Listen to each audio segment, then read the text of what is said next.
Salut à tous les supporters de l'AS Monaco, j'espère que vous allez bien. Les autres, installez-vous, Parisiens, Lyonnais, Marseillais, Nantais, Niçois, vous dégagez, enfin vous m'avez compris. En plus, j'étais en train de regarder sur Thomas Parle Foot les problèmes de l'Olympique de Marseille. Oh là là là là, ouais mais ça va, je m'instruis, je fais ce que je veux, non? Alors, on va revenir sur le fait que vous m'avez dit, ouais, Tarek, t'as même pas débriefé le match contre le Cercle Bruges, mais il y avait quoi à débriefer, s'il te plaît? Alors déjà, premièrement, c'est un match amical. Deuxièmement, il est plus amical que amical, étant donné que c'est le club antenne. Eh oui, forcément. Malgré ça, il y en a quand même qui arrivent à se blesser.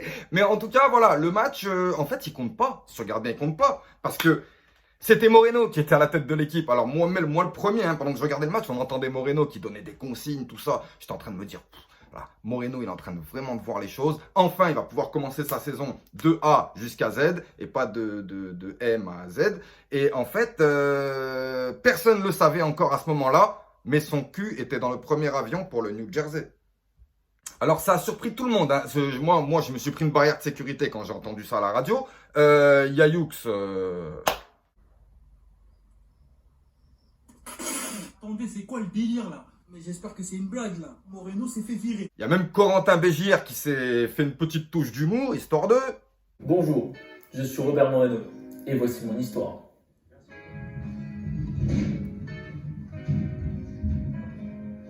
Personne ne pouvait s'attendre à ça. Normalement, il y a toujours des rumeurs quand un entraîneur il saute ou quand il y a toujours, hein, pour Jardim, pour Henry, pour qui tu veux, il y a toujours eu des rumeurs. Attention, si tu gagnes pas le match d'après, ça va être chaud. Blabla, voilà. Là, personne pouvait sans... qui? Alexandre Paki. Bah, Alexandre Paki, je l'ai eu, il m'a dit, je suis fatigué, Tarek. Il m'a dit, moi, je peux pas. Il m'a dit, j'ai honte. Il a beaucoup honte par rapport à certaines décisions, par rapport à des choses qui ont été faites par rapport au club. Il se sent mal et il a honte. Et moi, je peux le comprendre. Et voilà, il faut qu'il revienne sur le devant de la scène. Alexandre! Ah, mais voilà aussi, gros. Bah, c'est ce que je vous dis, c'est facile pour personne. Il y en a qui voient la chose d'une manière, il y en a qui voient la chose de l'autre, il y en a qui estiment que c'est la fin du club. Moi, j'estime que c'est la remontée du club. Enfin voilà, il y a plein de paramètres dont il faut qu'on parle. Alors Moreno a sauté et c'est Niko Kovac donc qui est arrivé. Donc Niko Kovac, moi personnellement, j'apprécie. Rigolez pas les Parisiens, hein, vous avez Thomas Tuchel quand même. Donc Niko Kovac, il veut vraiment amener une nouvelle philosophie. Et moi, j'adhère totalement. Pourquoi? Parce que fini les divas, fini les je me la raconte, fini bah d'ailleurs, Keita Baldé, il allait faire du shopping, je crois qu'il est sur la liste des transferts. Non mais en fait, voilà, c'est ça. Le truc, c'est qu'on avait besoin de quelqu'un qui tienne un peu le club. Parce que voilà, beaucoup de joueurs de l'AS Monaco sont passés là-bas, ils ont dit, c'est vrai qu'à Monaco, c'est difficile. Il n'y a pas trop de pression. Ah, il n'y a pas trop de pression? Niko Kovac maintenant. Alors, on a eu une image du stage en Pologne. Il est sur un mirador en train de crier sur les joueurs. Et les joueurs, ils sont comme ça. Et ça, c'est ça. Vous allez roter du sang. Et c'est ça qu'on veut, nous. On en a marre de vos histoires. Et d'ailleurs, Onyekuru, on va en parler, là, ces histoires de fuck sur les Twitter, là. Attends, non, mais voilà, c'est pour ce genre de choses-là qu'il fallait quelqu'un avec de la poigne. Et je vous rappelle que on n'a pas Thomas Tuchel. Alors, premier match pour Niko Kovac contre le Standard de Liège. Donc, on se dit, bon, ben, on se dit rien du tout parce que de toute façon, il arrive. Je crois qu'il est arrivé 2-3 jours après, il y a eu match. Donc, voilà. Moi, ce que j'ai vu, c'est qu'en fait, il a fait jouer tout le monde. Allez-y, montrez-moi ce que vous êtes capable de faire. Donc, déjà, moi, j'ai pas compris pourquoi Benasser était sur le terrain, pourquoi Aoulou était sur le terrain. Oui, oui, oui. Donc, voilà. Mais il les a quand même mis, il les a quand même essayés. Il ne placardise pas les joueurs comme un certain entraîneur dont je dirais pas le nom avant que les FC Jardim ils commencent à ouvrir leur gueule, là. Donc voilà, si par exemple Benasser il avait fait un super match contre le Standard, peut-être qu'il aurait reconsidéré sa position. Mais non, en tout cas, il a placardisé personne, il a fait jouer tout le monde. Il y a eu une défaite alors qu'on a mené quasiment tout le match. Voilà, bon, c'était le Standard de Liège. Arrêtez, parce que vous avez PSG, ils ont joué contre Wasland. Je croyais que c'était un jeu PS4, moi. Et Marseille, ils ont joué contre des équipes que, ben, en fait, c'est pas ici. Ça vient de la terre du milieu, dans le Seigneur des Anneaux. J'arrive pas à prononcer les noms des clubs contre qui ils jouent. Ah, mais arrêtez de vous moquer aussi, là, c'est bon. Mais il se la raconte. Premier match de chauffe pour Moreno, il a pris l'avion. Deuxième match, donc premier match de chauffe pour Kovac. Il a essayé un petit peu ce qu'il avait essayé. Je pense que sur le prochain match, on va déjà voir un effectif, c'est-à-dire un 11, qui ressemble un petit peu plus à ce qu'on aura la saison prochaine. Maintenant, voilà, il y a beaucoup de joueurs ciblés, pas des moindres. Il y en a qui sont bons, il y en a qui sont moins bons, il y en a, voilà. Mais en tout cas, ça reste quand même de très très bons joueurs. J'ai aussi vu que Wissam Ben Yedder était intransférable. Alors ça, j'entends encore, là, il y a des histoires de Bayern Munich qui veulent récupérer Ben Yedder, tout ça. Voilà. Moi, il y a un truc, quand tu refuses 80 millions en janvier, tu peux pas accepter 40 millions en août, tu vois, voilà. Dans la logique, on est bon. Mais il faut faire attention en ce moment parce qu'on risque de se faire prendre à contre-pied, tu le sais. Venons-en à Henri Onyekuru. Explique-moi, tu vas m'expliquer un truc. Qu'est-ce que tu fais avec une casquette rouge, un t-shirt blanc, rouge et blanc, avec un doigt d'honneur, avec marqué Monaco au-dessus? Non, mais comme vous dites, il va falloir qu'il explique. Peut-être qu'il s'est trompé, peut-être qu'il voulait, je sais pas. Peut-être qu'il fait ça à ses potes de Galatasaray. On sait pas, on sait pas. Pour le moment, je veux pas savoir. Mais par contre, là, je te dis, Kovac, il va pas rigoler avec toi. De toute façon, les divas, c'est fini. Vous dégagez, c'est bon. Là, les gens qui viennent dormir ici, les gens qui viennent se faire des retraites dorées, cassez-vous. C'est fini. On récupère deux hommes forts en la personne de Kovac et de Mitchell, et ils vont faire le ménage. D'ailleurs, ils font même un petit peu trop le ménage, même, c'est vrai, voilà. Bah, ils ont sauté Ludovic Giuli de l'organigramme. Ben, ouais, voilà, c'est ça. Nous, on est là, on se dit, ouais, des mecs, ils arrivent, ils vont faire du ménage, et stouf. Je l'aimais bien, lui, stouf. Mais lui aussi, tu sais pas trop.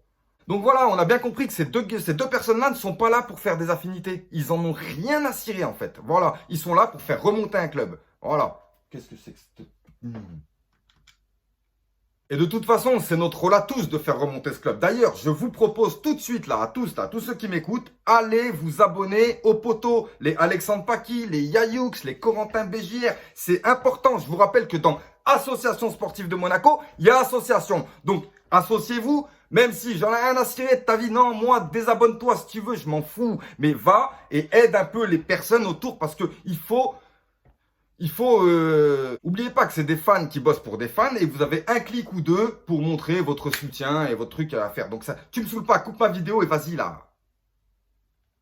Alors moi j'ai une petite annonce à vous faire, c'est que je suis invité sur une chaîne de l'Olympique de Marseille. Oui.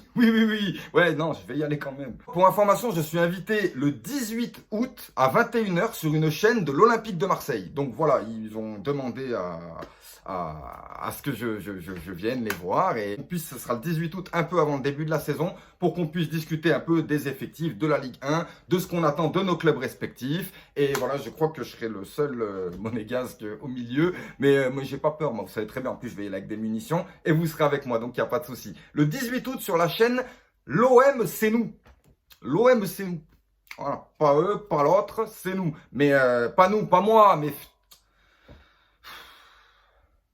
18 août, 21h, l'OM c'est nous sur Facebook. Je vous mettrai le lien, ne vous inquiétez pas, vous serez là avec moi parce que je vais avoir besoin d'aide, je pense. Je vais me faire un peu encercler, mais voilà. En tout cas, il y a aussi le grand décrassage qui reprend aussi avec Thomas. Très bientôt, je vous ferai la publicité dès qu'on a la première date. Et là, je pense qu'on va rigoler parce qu'il y a vraiment beaucoup de choses à dire sur ces derniers mois niveau football.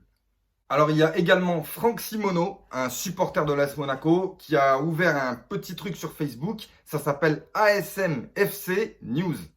Très intéressant, je vous conseille d'aller voir. Et bien sûr, d'aimer la page afin de donner du soutien aux Monégasques qui se bougent le cul pour vous. Non, mais moi, je parle comme ça, mais désabonne-toi si tu veux.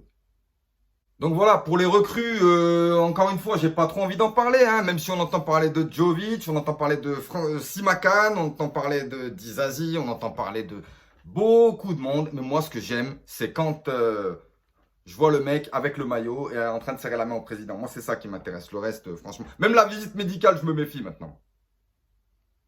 Alors, je voulais aussi parler un petit peu de notre attaque. Je voulais parler de notre attaque parce que, bon, Wissam Ben Yedder et Willem Jebels, c'est bien, mais il en faut plus, quoi, en fait. Parce que, voilà, il y a Corentin Bégière qui nous a fait une superbe vidéo sur Willem Jebels et Pietro Pellegrini. Voilà, ouais, 40 millions à deux, ouais, tu connais, voilà. Ils ont pas encore, limite, ils ont fait 2-3 matchs chacun. Ils sont bardés de blessures, ils sont même pas majeurs. Donc,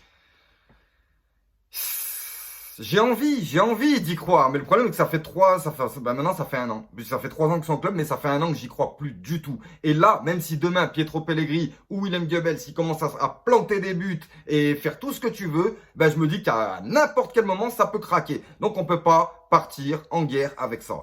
Il nous faut des attaquants et eux seront second, voire troisième couteau parce que, ben, ils ont perdu du temps, en fait. Alors le prochain match, j'espère vraiment voir William Goebbels nous faire une belle performance, histoire vraiment de montrer, parce qu'ils nous disent qu'ils ont les crocs, qu'ils ont envie de revenir, forcément, hein, c'est des joueurs professionnels, ils ont envie, ils sont encore qu'au début de leur carrière, ils ont envie, nous supporters, on a envie même qu'ils marquent le club de leur empreinte. Mais je t'avoue que beaucoup de monde est de plus en plus pessimiste vis-à-vis de ces deux joueurs-là. Maintenant, voilà, c'est des choses qui arrivent, hein, c'est le corps, tu peux pas gérer. On va essayer de gérer du mieux possible parce que ça fait déjà un moment qu'ils sont entre les mains des médecins, même s'ils changent tous les 6 mois. Ça fait un moment qu'ils sont entre les mains des médecins. Pareil pour les joueurs qui ont du mal, les jeunes joueurs qui ont du mal à s'intégrer ou à vraiment trouver leur place et leur tranquillité dans le club. C'est sûrement aussi par rapport à beaucoup de changements. Mais là, comme je vous ai dit, moi, je suis serein pour me dire qu'il n'y aura plus de changements. Donc nous, on se reverra à la suite du match amical du 1er août, qui sera le deuxième match amical de Niko Kovac. Donc la victoire, oui, mais surtout du jeu. Et je veux voir vraiment un dispositif. Un dispositif. Voilà. Donc on va clôturer cette vidéo par le maillot, le nouveau maillot de l'AS Monaco, donc le Kappa. Ben, bon, ça va être simple, regarde, ça va être simple. Je vais te faire ça en 2 secondes. Alors tu prends le maillot de la plus belle saison de l'AS Monaco de l'histoire du club et tu prends le maillot le plus pourri de toute l'histoire de l'AS Monaco du club et puis tu fusionnes. Voilà. Hein, c'est tout. Non mais attendez. Il y avait tout le confinement. Vous avez rien foutu, Kappa. Pendant tout le confinement, vous étiez en télétravail. Vous n'avez pas eu le temps de nous trouver un design. Vous nous sortez une beauté. Franchement, parce que moi, je tiens à le dire, hein. Vous nous sortez une beauté comme ça. Hein. Même à l'époque, vous nous sortiez des beautés. Et là, tu joues à quoi en fait? Alors le maillot extérieur, moi je le trouve joli parce que voilà, on sait, nous en tant que supporters de l'AS Monaco, qu'il a une histoire. Les jeunes supporters de l'AS Monaco comprennent pas, c'est pas nos couleurs, mais ferme-la. Et puis va sur archive Google, YouTube. C'est un maillot historique de l'AS Monaco. Et puis je vais même te dire une bonne chose. Karine, ouais, une supportrice de l'AS Monaco et de l'ASM Clermont. Ouais, voilà, bon, elle va pouvoir se la péter, tu vois. AS Monaco en jaune et bleu, tranquillement dans sa voiture, dans Montluçon. Après, chacun sa vision des choses. Ben oui, voilà, mais en tout cas, bon, on n'a pas encore eu le 3e maillot. Mais bon, il y en a qui me disent qu'il ne faut pas se faire d'illusions, ce sera un des maillots de l'année dernière. Moi, j'attends de voir. Je pense pas prendre le maillot domicile. Je crois que c'est la première fois que je vais pas prendre le maillot domicile parce que c'est un Nike avec marqué Kappa, quoi. Faut pas déconner. Le maillot extérieur, quand même, il a son petit truc. J'attends le 3e et puis je ferai mon choix à ce moment-là. Voilà les gars, je vous dis à plus tard, puis je vous débrieferai le maillot également. Allez, passez une bonne journée, à bientôt.